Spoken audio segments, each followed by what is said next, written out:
I think that we keep our femininity as women when we're lifting. A lot of guys nowadays, they want it fast. I want to be big tomorrow. I want to do this. It doesn't work like that. Anyone that doesn't want to win shouldn't be here.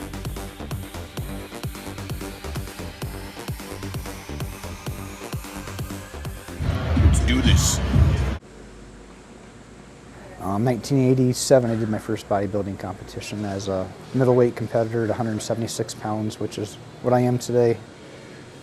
Kane Kelly always checks his progress. He's about to compete in a competition he probably wasn't prepared to enter.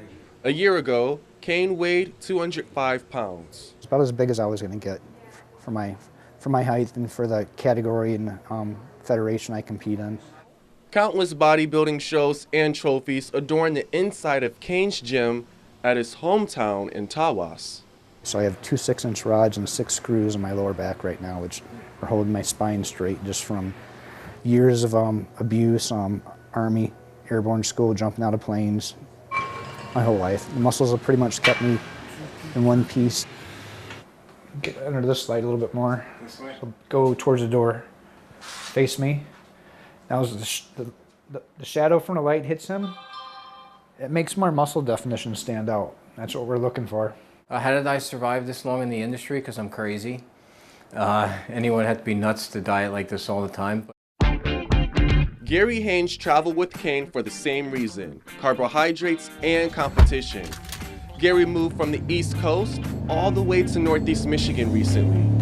I moved to Michigan because I'm burnt out from the ant colony of the East Coast and the grossly overpriced houses and real estate taxes.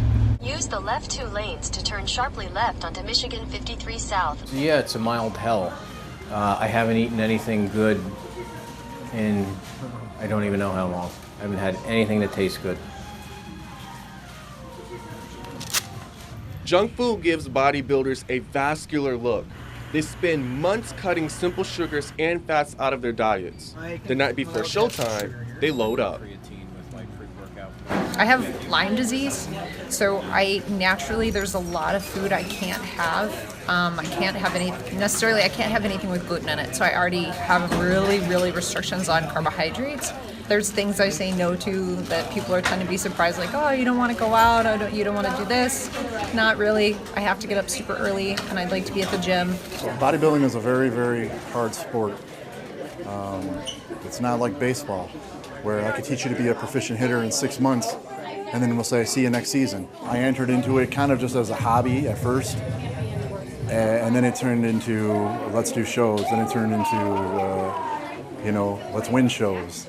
Unfortunately, winning doesn't look pretty.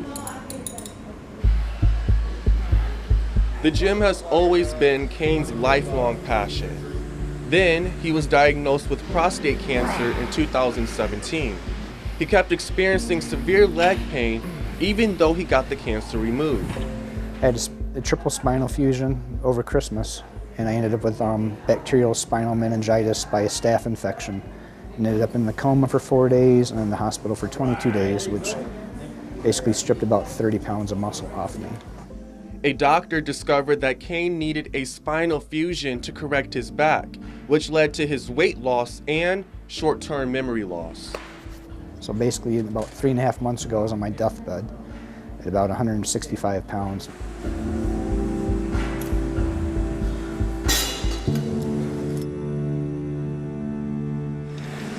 Keep my mind healthy.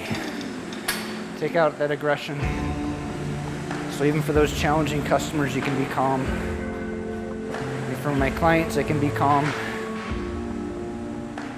And just good physical stress relief and overall well-being helps me every day. After 3.5 months of recovery, Cain is finally back on stage for the first time. How many brand new people we got first timers? Hey, Jesus. If you come from here and go to center, do your 10 seconds, you go right back to where you were. Okay. Yep. It's the fairest way to do it. Everybody gets the same amount of time on stage. The judges can do more comparisons because they can see everybody at once. And 127, 103 switch. There you go, girl. 108 and 110, 111. Right there.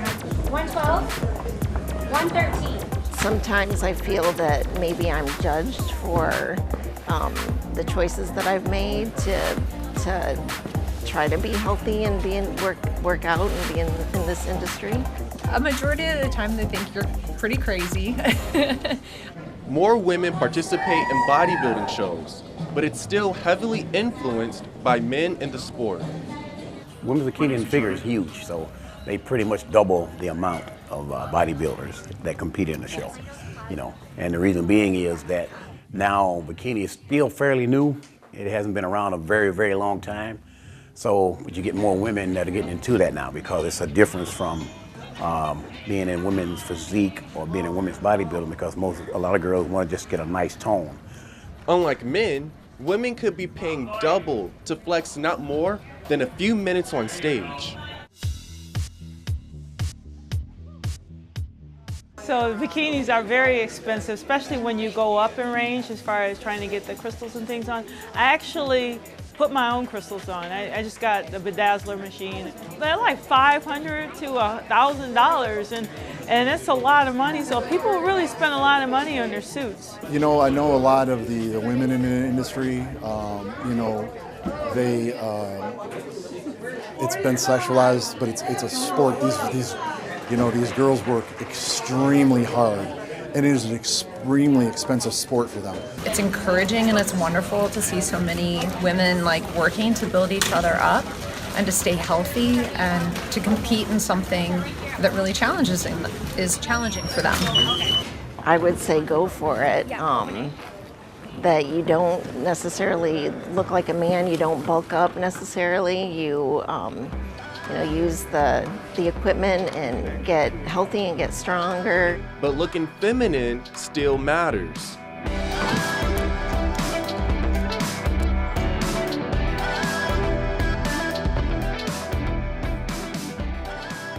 We pull out their features, we make them feel more sexy and sassy, so that way when they put their heels on, their bikini on too, they feel like they have the full package ready to go. For bodybuilding competitions, we have to make them very dramatic look, so that way the stage lights don't wash them out. And a lot of people don't understand that. You know, guys or anybody that's outside of the sport looks at it like, oh, look at these chicks that are pretty hot. But they put in so much work.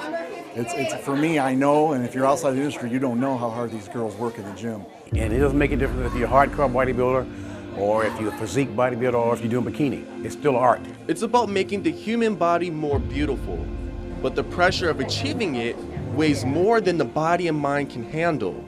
Cain plunged into a state of darkness. I literally sat in my bathtub with a rifle in my mouth and bounced my trigger. He couldn't bend, squat, or twist. Money was tight. His mother passed away. Hit after hit after hit. I actually tried 4 days in a row for about 30 minutes each time, because I wanted to end my life.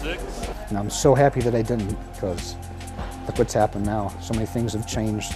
You know, in the end, my mom passed, and there was a life insurance policy, so it bailed us out of debt. It was a blessing.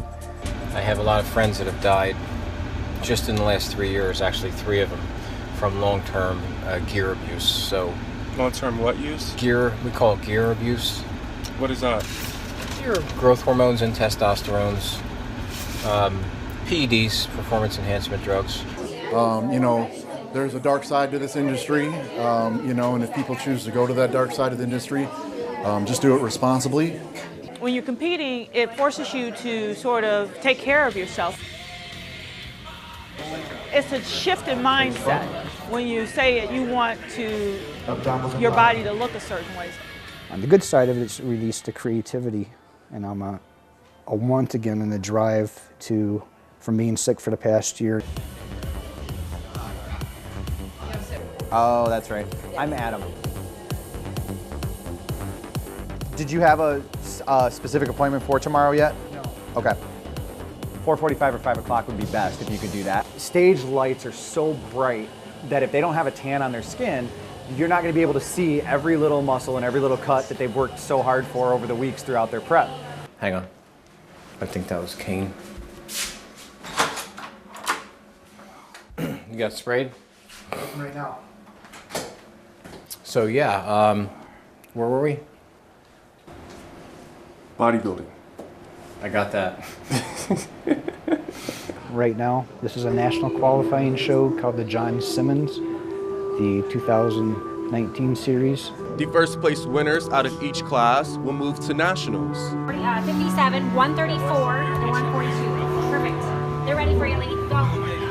I won't ever stop until God tells me I can't lift any more weights.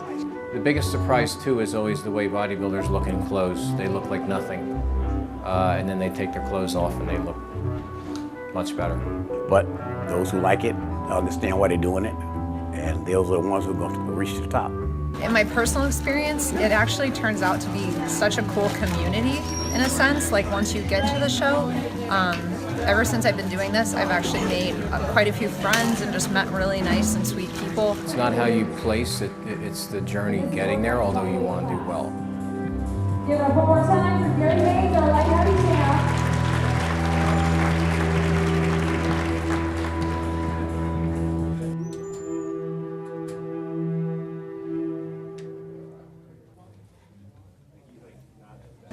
Well, I didn't do as well as I wanted to do, but I'm here. I was pretty much dead 3 months ago, so I guess I can't be too selfish. I'm happy that I made it to stage. I'm happy that I made it to the shape I've been, and it's always great to win, but this is the best I could be for right now. Cain thinks he's Superman. He fought cancer, underwent back surgery, regained his strength, and showed the world his most vulnerable self. I be back yet. I'm not done yet.